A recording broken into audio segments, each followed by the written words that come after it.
60 বছর কেটে গেল, কেউ কথা রাখেনি। ইংল্যান্ডের সেই 1966 বিশ্বকাপের পর আর ট্রফিটা পাওয়া হয়নি। বিশ্বকাপ এলেই প্রতিবারই একটা রব ওঠে, ইটস কামিং হোম। এবারে কি ইংল্যান্ডের ঘরে বিশ্বকাপ আসছে? না, আশা দেখিও বারবার সেই বিশ্বকাপ মিলিয়ে গেছে হতাশায়। ইংল্যান্ড এরপর আর কোনোবারই বিশ্বকাপের খুব কাছাকাছিও যেতে পারেনি, যদিও বেশ কয়েকবারই তারা হয়তো বিশ্বকাপ জেতার মতো দল ছিল। সে ওয়েন রুনি, স্কোলস, এরপরে ল্যাম্পার্ড, জেরার্ডদের ইংল্যান্ড থেকে শুরু করে হালের হ্যারি কেইন, জুড বেলিংহামরাও ইংল্যান্ডকে সেই স্বপ্নের ট্রফি এনে দিতে পারেনি। এবার সেই অপেক্ষার কি অবসান হবে? ইংল্যান্ড কাগজে কলমের দলটা এতটাই ভালো যে বিশ্বকাপের ফেভারিটদের তালিকাতেও তাদেরকে অনেকেই ধরছেন, কিন্তু দলটা কি আসলেই বিশ্বকাপ জেতার মতো? একজন ভিনদেশি কোচ টমাস টুখেল, তিনি ইংল্যান্ডের দায়িত্ব নিয়েছেন। তিনি ইংল্যান্ডকে কিভাবে খেলাবেন, এবং সবচেয়ে বড় প্রশ্ন, পালমার বা ফোডেনদের মতো স্টারদেরকে বাদ দিয়ে ইংল্যান্ডের যে স্কোয়াড হয়েছে সেটা কি যথেষ্ট ব্যালেন্সড? প্যাভিলিয়নের বিশ্বকাপের ইংল্যান্ডের টিম প্রিভিউতে পাওয়া যাবে এই সব প্রশ্নের উত্তর। প্রথমে যেটা বলছিলাম থমাস টুখেলকে নিয়ে, ইংল্যান্ডের দায়িত্বে একজন জার্মান কোচ, ব্যাপারটা আসলে চিন্তা করাও একটু কঠিন, কারণ ইংল্যান্ড এবং জার্মানি ঐতিহ্যগতভাবে দুই দল চিরপ্রতিদ্বন্দ্বী। ইংল্যান্ডের যদিও বিদেশি কোচের সেই ধারণা পুরনো নয়, সাভেন গোরান এরিকসন 2002 বিশ্বকাপে ইংল্যান্ডকে দায়িত্ব নিয়ে কোয়ার্টার ফাইনালে চলে গিয়েছিলেন, ব্রাজিলের কাছে সেবার হেরে গিয়েছিল ইংল্যান্ড। এরপর প্রতিটি বিশ্বকাপেই কোনোবার লাল কার্ডের হতাশায় তাদেরকে মাঠ ছাড়তে হয়েছে, আমরা যদি মনে করি। এরপর কোনোবার পেনাল্টি বা টাইব্রেকারে তাদেরকে হতাশায় ডুবতে হয়েছে। হ্যারি কেইন পর্যন্ত পেনাল্টি মিস করেছেন, এবং বারবার এই টাইব্রেকার বা লাল কার্ড বা শেষ মুহূর্তে এসেও এত কাছে তবু এত দূরের হতাশার এই গল্প শুনতে শুনতে ইংল্যান্ডের একটা প্রজন্ম সম্ভবত বোর্ডই হয়ে গেছে যে না, এবার আসলে অন্যরকম কিছু দরকার। সেই অন্যরকম কিছুটা হয়তো থমাস টুখেলের হাত দিয়ে আসতে পারে, কারণ গতানুগতিক ইংল্যান্ডের ধারণা থেকে টুখেল অনেকটাই বদল এনেছেন তার ধ্যান ধারণায়। এবং এই ধ্যান ধারণা বদলের একটা বড় কারণ টুখেলের ফিলোসফি। তিনি জার্মান হলেও ইংল্যান্ডে কিন্তু তিনি কোচিং করিয়েছেন। চেলসিকে মাঝপথের দায়িত্ব নিয়ে 2021 চ্যাম্পিয়ন্স লিগে তিনি জিতিয়েছেন। এর আগে পরে তিনি বায়ার্ন এবং পিএসজির হয়ে কোচিং করিয়েছেন। পর দুইবার দুইটি ভিন্ন ক্লাবের হয়ে চ্যাম্পিয়ন্স লিগ ফাইনালে যাওয়ার কীর্তি আছে তার। টুখেলকে ফুটবল বোদ্ধারা একজন মাস্টার ট্যাকটিশিয়ান হিসেবে চেনেন, কিন্তু ইংল্যান্ডের দায়িত্ব নেওয়ার পর যে খুব বেশি সময় পেয়েছেন সেটা বলা যাচ্ছে না।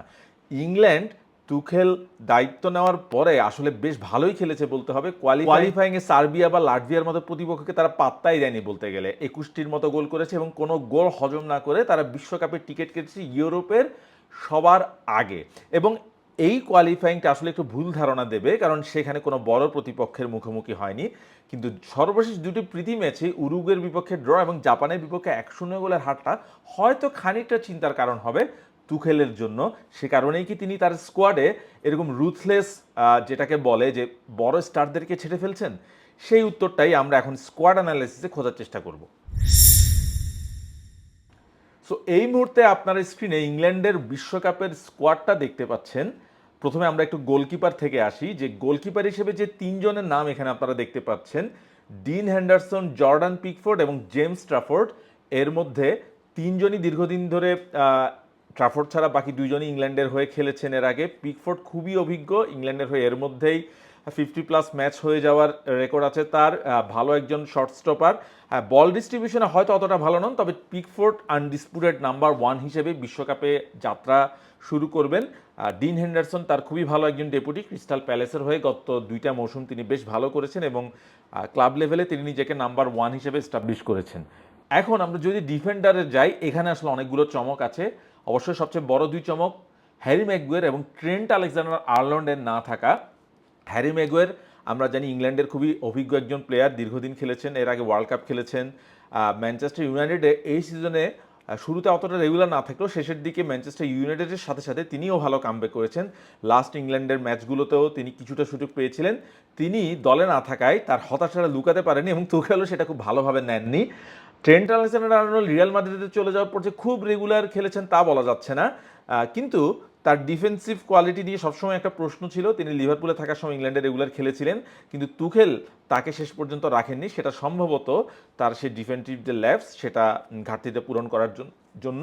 এবং এর বাইরে ডিফেন্সে আসলে যে নামগুলো আপনারা দেখতে পাচ্ছেন, যে ড্যান বার্ন নিউক্যাসেলের, মার্ক গাহি ম্যানচেস্টার সিটি, তিনি সম্ভবত নাম্বার 1 চয়েস সেন্টার ব্যাক হিসেবে, রিস জেমস চেলসির ক্যাপ্টেন এবং খুবই ভালো একজন ডেড বল স্পেশালিস্ট, তিনি থাকায় ইংল্যান্ডের যে ডান দিকে যে রাইট ব্যাক পজিশনটা সেটা অনেকটা আশ্বস্ত হবেন টমাস টুখেল।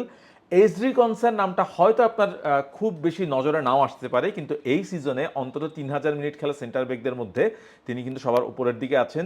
95% অ্যাকুরেসি অ্যাস্টন ভিলার এই সেন্ট্রাল ডিফেন্ডারের, এবং আমার ধারণা তিনি বেশ ভালো গেম টাইম পাবেন।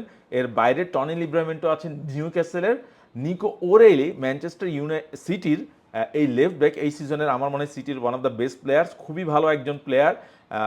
তিনি লেফট ব্যাক ছাড়াও তিনি ডিফেন্সে বা মিডফিল্ডের আরও নানান রকম পজিশনে খেলতে পারেন, ভালো বল কেরিয়ার এবং গোল করার একটা ভালো রেকর্ড আছে তার। তিনি ভালো একটা এডিশন আমার মতে এই ইংল্যান্ডের জন্য। জ্যারেল কোয়ানসা বায়ার লেভারকুসেনের প্লেয়ার, তিনি লিভারপুলে ছিলেন, সেখান থেকে আসলে লেভারকুসেনে চলে যাওয়ার পর অনেকে হয়তো তার কথা ভুলে গিয়েছিলেন, কিন্তু কোয়ানসা কিন্তু লেভারকুসেনে ভালো করছেন এই সিজনে। লেভারকুসেনের বুন্দেসলিগা থার্ড বেস্ট যে রেকর্ড, ডিফেন্সিভ রেকর্ড, সেখানে একটা বড় অবদান কোয়ানসার আছে। বাইরে ডিজেড স্পেন্সের নামটা আপনার কাছে একটু অবাক লাগতে পারে, টটেনহাম এই সিজনে ভালো করেনি, কিন্তু ডিজেড স্পেন্স একজন versatile player, right back left back দুই পজিশনে খেলতে পারেন, এটা হয়তো তাকে এগিয়ে রেখেছে।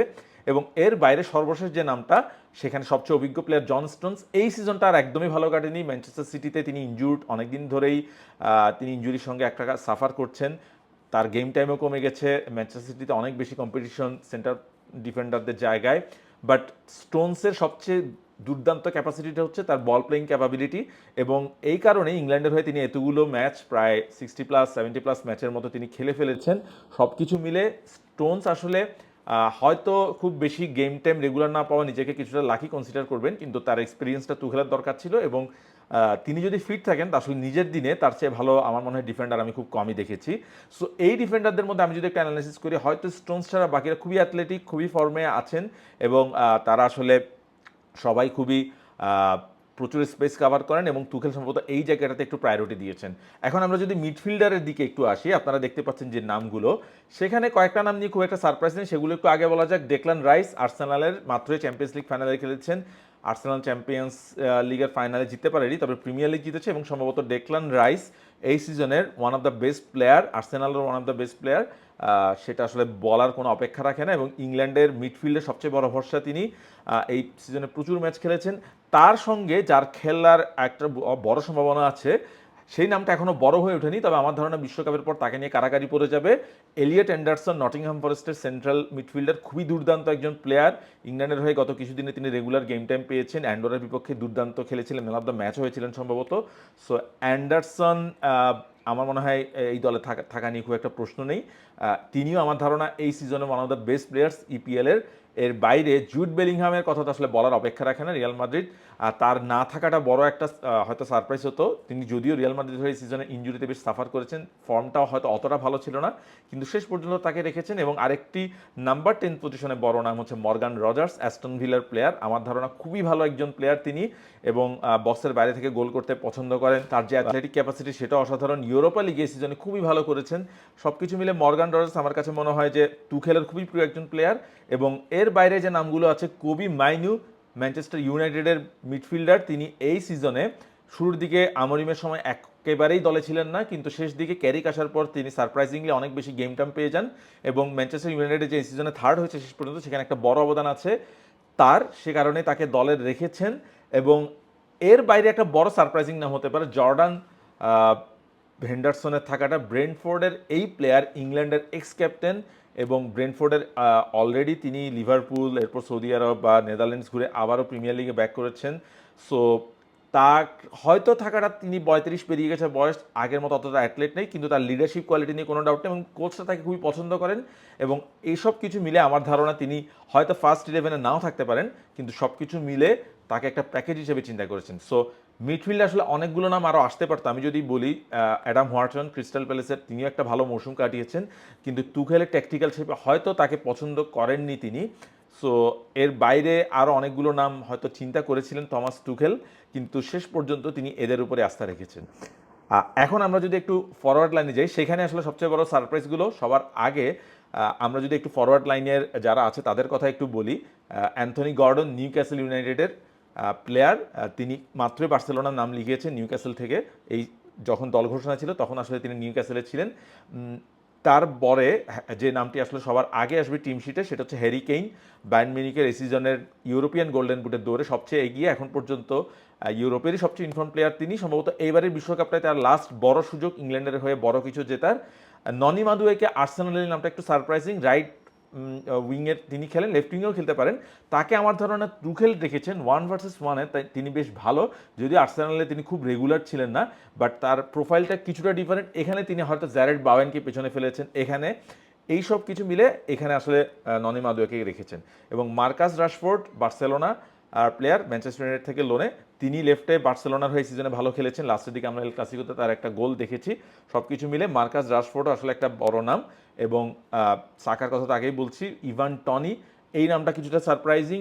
সৌদি লিগে চলে গেছেন ইভান টনি। সেট পিস বা পার্টিকুলারলি পেনাল্টি থেকে তার গোল করার রেকর্ড খুবই ভালো, এবং সৌদি লিগেও তিনি বেশ ভালো গোল করেছেন।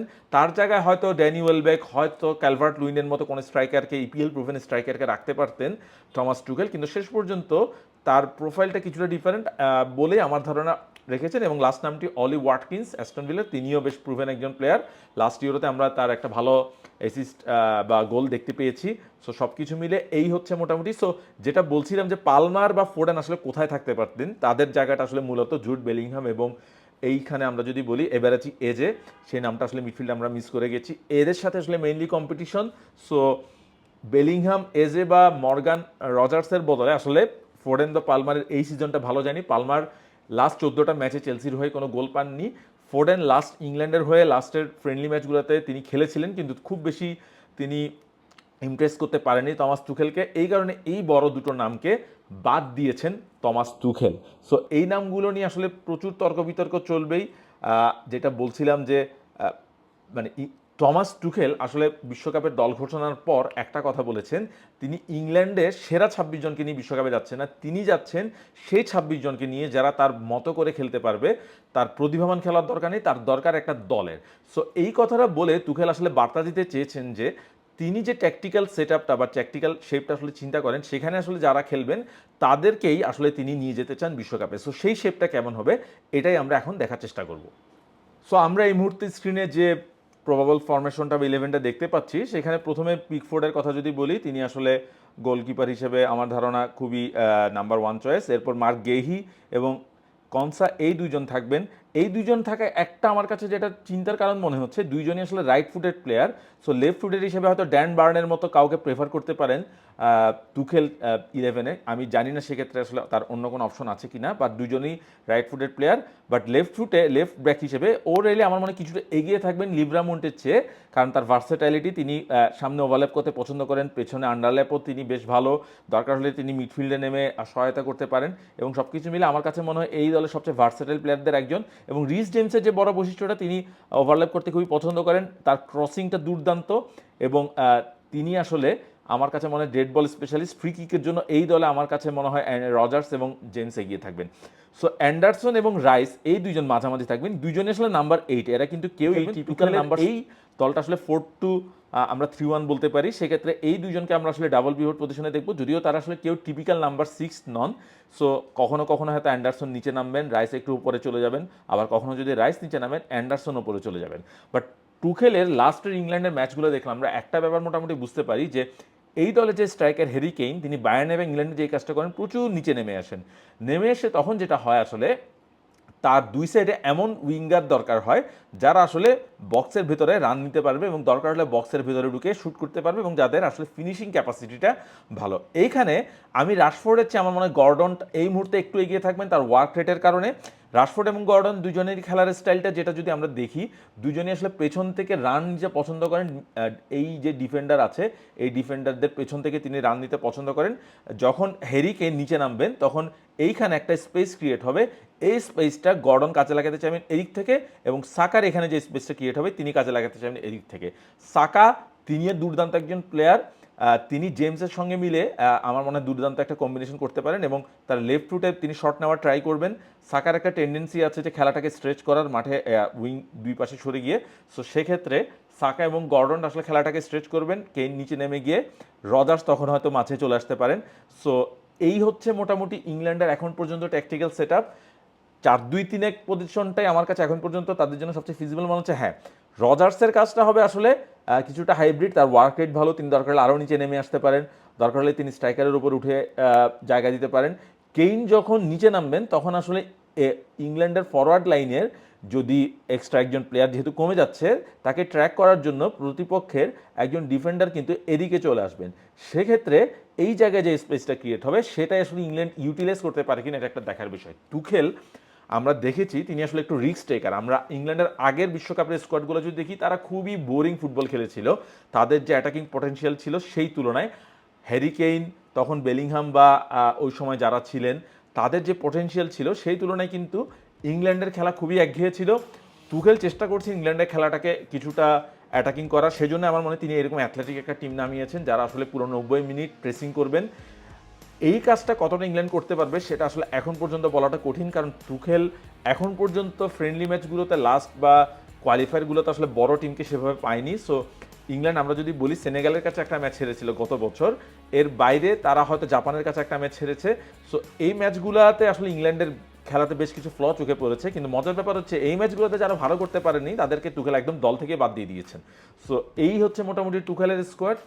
এখন ব্যাপারটা হচ্ছে ইংল্যান্ড শেষ পর্যন্ত কেমন খেলে সেটা আসলে মাঠেই দেখা যাবে। প্রতিবারই তারা যেটা বলছিলাম আশা জাগিয়ে আসে কিন্তু হতাশ হয়ে ফিরে যায়। এবারের ইংল্যান্ডের দলের উপর অনেক আশা, তাদের দলটা খুবই ব্যালেন্সড। তুখেল যদি আমরা যেটা মনে করি যে বিশ্বকাপের আরেকটা স্ট্যাট মনে করে দিতে চাই যে কোনো বিদেশি কোচ এখন পর্যন্ত শিরোপা জেতাতে পারেননি। যেই কাজটা আসলে তুখেলকে করতে হবে ইতিহাসের বিরুদ্ধে গিয়ে, এবং সেটা করতে পারলে ইংল্যান্ডের ইটস কামিং হোমটা আবারও ফেরত আসবে এবং আবারও উৎসবে মাততে পারবে ইংল্যান্ড। সেটা সত্যি হবে কিনা সেটা জানার জন্য আমাদেরকে আরও বেশ কিছুদিন অপেক্ষা করতে হবে।